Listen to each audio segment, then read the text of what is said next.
Hi, second grade. Today I'm going to be reading the story, The Invisible Boy by Trudy Ludwig, illustrated by Patrice Barton. Now, as I'm reading the story, be sure to look at Brian in the pictures because something happens to him from the beginning to the end of the story. The Invisible Boy by Trudy Ludwig, illustrated by Patrice Barton.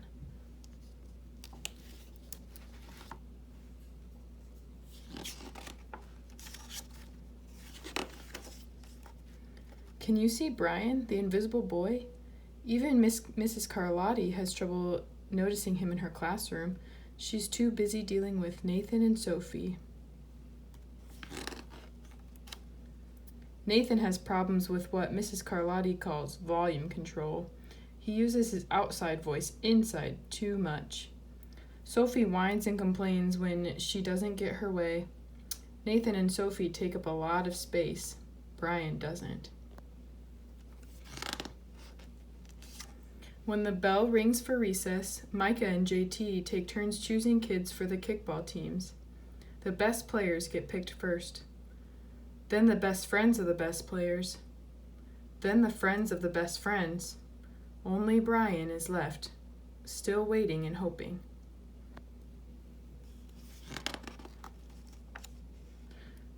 JT glances in Brian's direction and, just as quickly, looks away.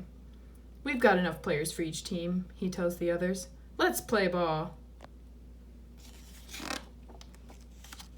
In the cafeteria, Madison and her friends talk about her birthday party.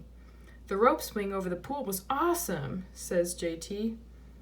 "Yeah, so was the water slide," says Fiona.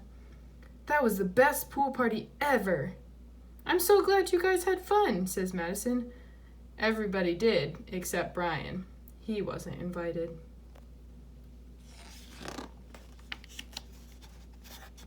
At choosing time, while the other kids play board games and read, Brian sits at his table doing what he loves to do best. He draws fire-breathing dragons scaling tall buildings. "Thank you for toasting my marshmallow."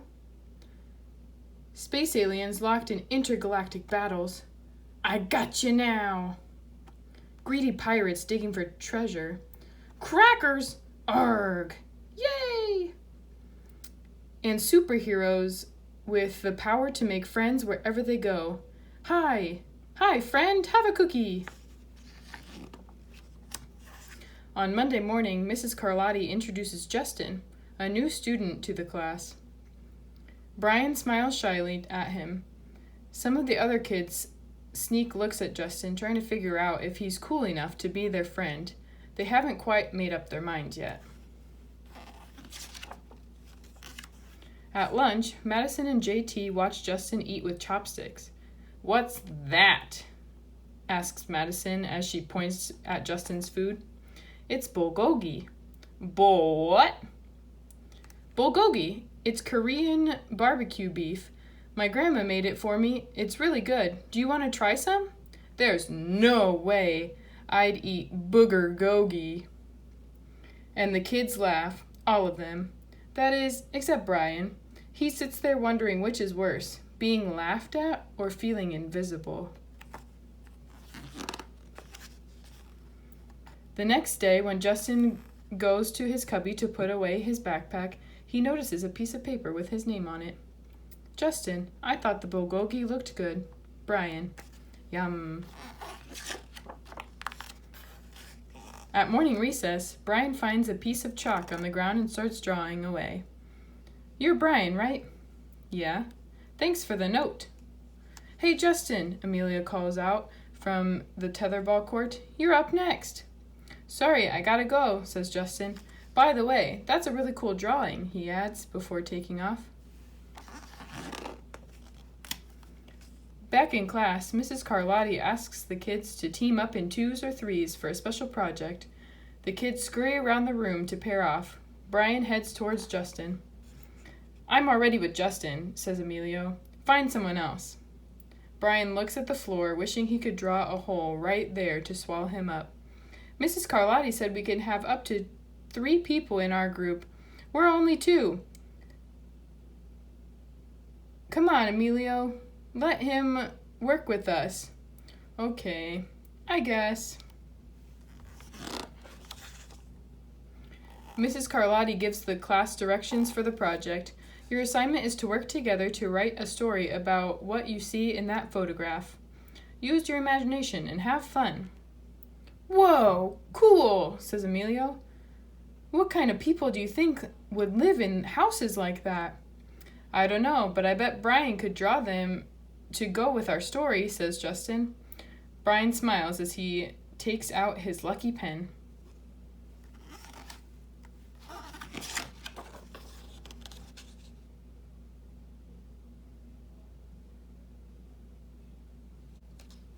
The crooked story we made up on the spot. It's lunchtime again, Brian's least favorite part of the day. Another 20 long minutes of kids talking and laughing with everyone else but him. Brian, he hears someone shout. Hey, Brian, over here! Brian turns to see Justin waving him over. Emilio nods at Brian as he makes room for him at the table. Cookie? Thanks. Maybe, just maybe, Brian's not so invisible after all. The end.